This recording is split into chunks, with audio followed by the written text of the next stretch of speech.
অবশেষে রাজ্যের তৃণমূল মন্ত্রিসভার সদস্যদের বিশেষত বড় বড় মাথারা স্বস্তির নিঃশ্বাস ফেলছেন।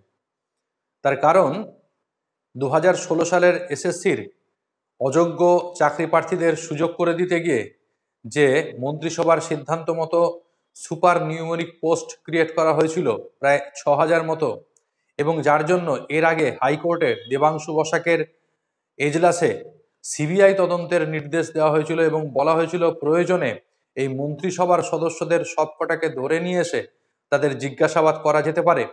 এবং পরবর্তীকালে যে মামলার জন্য শেষ পর্যন্ত রাজ্যকে সুপ্রিম কোর্টের দ্বারস্থ হতে হয়েছিল এবং যার উপর এতদিন স্থগিতাদেশ ছিল, আজ সুপ্রিম কোর্টে সেই মামলার শুনানি হয় এবং সুপ্রিম কোর্টের প্রধান বিচারপতি তিনি মন্তব্য করেছেন যে এইভাবে রাজ্যের যদি মন্ত্রিসভার সদস্যদেরকে ধরে নিয়ে গিয়ে জিজ্ঞাসাবাদ করা হয় তাতে যুক্তরাষ্ট্রীয় কাঠামো বিঘ্নিত হতে পারে। তাই কলকাতা হাইকোর্টের এর আগের যে রায়, সেই রায় অর্থাৎ সিবিআই তদন্তের নির্দেশ তিনি খারিজ করে দিয়েছেন। আর এখানেই স্বস্তির নিঃশ্বাস ফেলছে মন্ত্রিসভার সদস্যরা। কিন্তু ঠিক তার পাশাপাশি এ রাজ্যের অসংখ্য চাকরিহারা যোগ্য চাকরি প্রার্থীরা তাদের উদ্বেগ কিন্তু ক্রমশই বাড়ছে।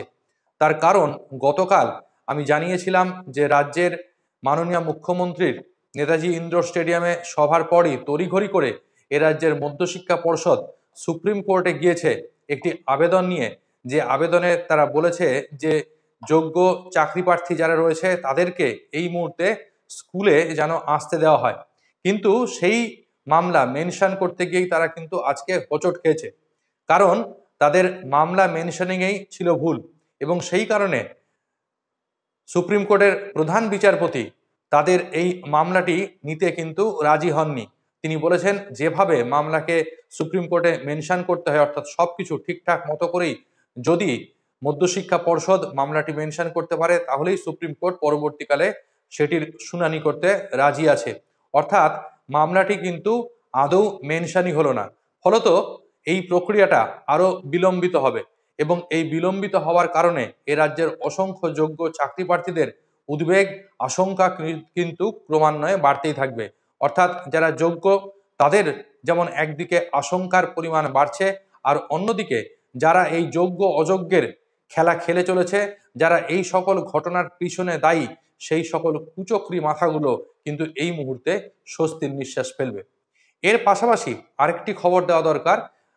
আপনারা সবাই জানেন যে প্রাইমারি সংক্রান্ত একটি মামলা কিন্তু গতকাল এ রাজ্যের হাইকোর্টে শুনানি ছিল, যেটি সৌমেন সেনের ডিভিশন বেঞ্চে গতকাল শুনানি হওয়ার কথা ছিল এবং যে সংক্রান্ত মামলার একটি রায় এর আগে সিঙ্গেল বেঞ্চে মাননীয় বিচারপতি অভিজিৎ গঙ্গোপাধ্যায়ের এজলাসে শুনানি হয়েছিল এবং তিনি সম্পূর্ণ এই প্যানেলটিকে বাতিল করার কথা বলেছিলেন।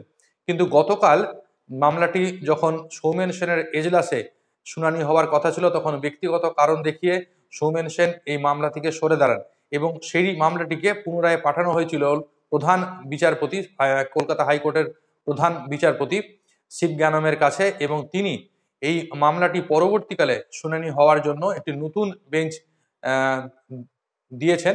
এই মামলাটি আগামী দিনে শুনানি হবে মাননীয় বিচারপতি তপব্রত চক্রবর্তীর এজলাসে। অর্থাৎ এরপরে যখন মামলাটির শুনানি হবে, মামলাটি উঠবে বিচারপতি তপব্রত চক্রবর্তীর এজলাসে, কিন্তু আগামী শুনানি কবে হবে এই মামলার সে সংক্রান্ত এখনো পর্যন্ত খবর নেই। তাই আপাতত এইটুকুনি জানানোর ছিল। ভালো থাকবেন সকলে, সুস্থ থাকবেন।